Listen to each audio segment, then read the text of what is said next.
Good morning. তো আজকে নতুন দিন, নতুন ব্লগে তোমাদের সকলকে স্বাগত।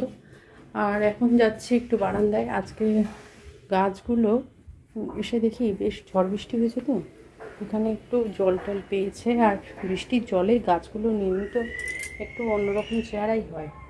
তো দেখো এখানে এই গাছটার অনেকগুলো কুড়ি এসছে, এই জবা গাছে বেশ অনেকগুলো ছোটো ছোটো ছোটো ছোটো কুড়ি এসছে। আমি যখন গেছিলাম কৃষ্ণনগর গত সপ্তাহে তখন কিন্তু এতটা ছিল না। আর এখানে একটা এসছে জবা ফুলের ফুল, কোথায় গেল এই দেখো, জবা ফুলের ফুল এসছে। আজকে স্যার সকালে ভাত খেলো না, বললো আজকে ওখানেই খাওয়া দাওয়ার অ্যারেঞ্জমেন্ট আছে। আমি রুটি করলাম আর তরকারি ছিল, একটু মাছ ভেজে দিলাম। আর ডিমটা তো খাওয়া হয়, অনেক সময় টিফিনে ডিম দেয় বা হয়তো দুপুরের আইটেমও ডিম থাকে, তাই ডিমটা দিলাম না, মাছ ভাজাই করে দিলাম। তো এই তাড়াতাড়ি এখন স্নান করতে গেছে। আর দেখো আমি কিছুটা করে নিয়েছি, কিছুটা মানে মোটামুটি হয়ে গেছে। পরে তোমার কি রান্না আছে।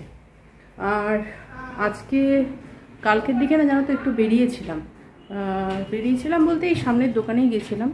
তো সেখান থেকে একটুখানি যেগুলো যেগুলো আনার, যেমন ধরো আলু, তারপরে ধরো একটু বাতাসা, যেমন আমরা চাটা খাই, সেগুলো একটু আনার দরকার ছিল, কিন্তু সেগুলো তো ছিল না। আর মানে ছিল না বলতে অল্প ছিল, কিন্তু দেখলাম যে আরেকটু আনার দরকার আছে। তো এখন টিফিন হয়ে গেছে, আমি স্নানটা করে নেব আর কিছু ফুল তুলে।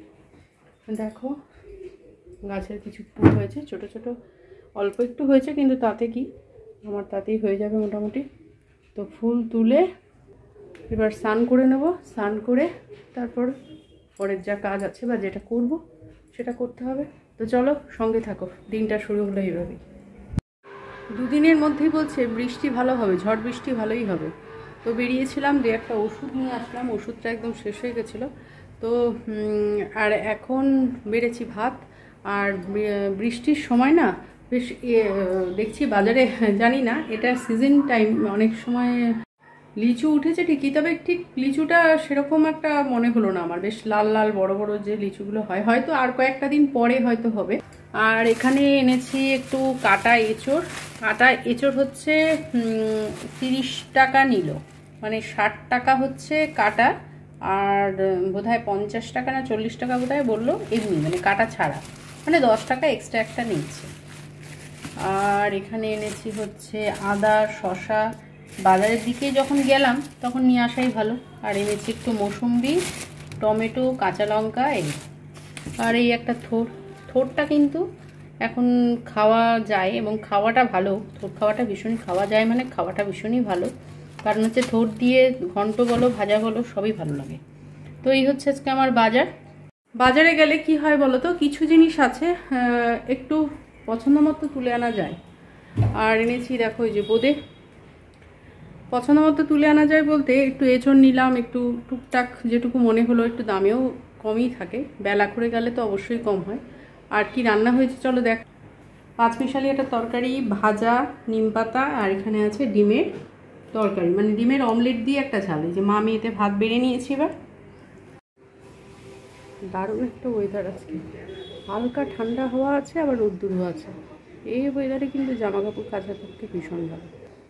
তো আজকে পরের দিন, আজকে কালকে রাত্রিবেলা রান্না করেছিলাম জানো তো এঁচড়টা, তোমাদের সঙ্গে আর শেয়ার করা হয়নি।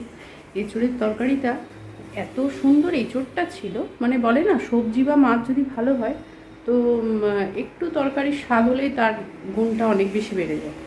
তো যাই হোক, কালকে এঁচড় করেছিলাম, এঁচড়ের তরকারি আর রুটি। আর আজকে করেছি একটা শাক। এই যে স্যারের ভাত বেড়ে দিয়েছি, শাক হচ্ছে এটা সেই লাল ডাঁটার যে শাকগুলো হয়, তো শাকটার পাতাটা দিইনি, পাতাটা দিয়ে আজকে একটু পেঁয়াজ রসুন দিয়ে ভেজেছি। এই যে মাছ ভাজা দিয়েছি, আর আছে ডিমের তরকারি।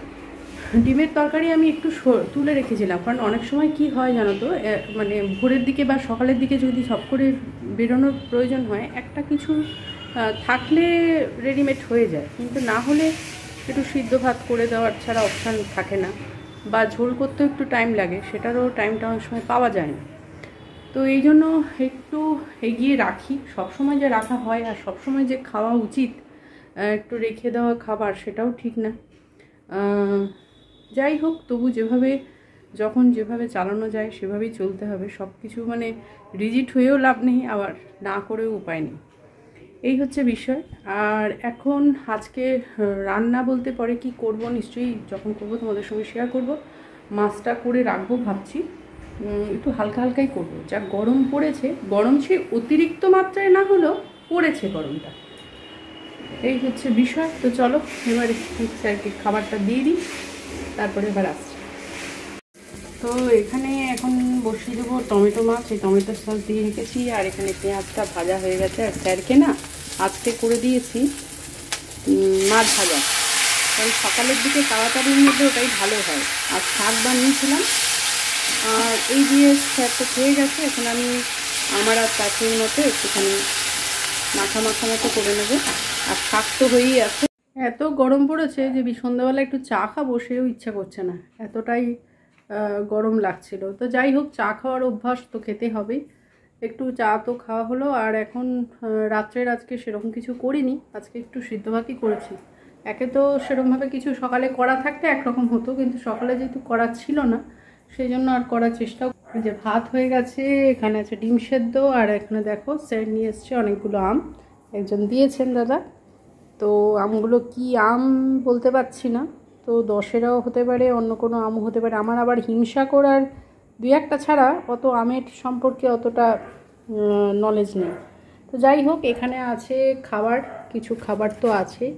সেই খাবারগুলোর মধ্যে থেকে একটা দুটো জিনিস তো আমি আর তাতেই খেলাম। এই দেখো প্যাটিস আছে, কেক আছে, এগুলো দেয় টিফিন হিসাবে, হয়তো এই সময়টা দেয়। তো স্যার তো খাইনি, নিয়ে এসছে। তো চলো, ব্লগটা আজকে একটু ছোটই হলো।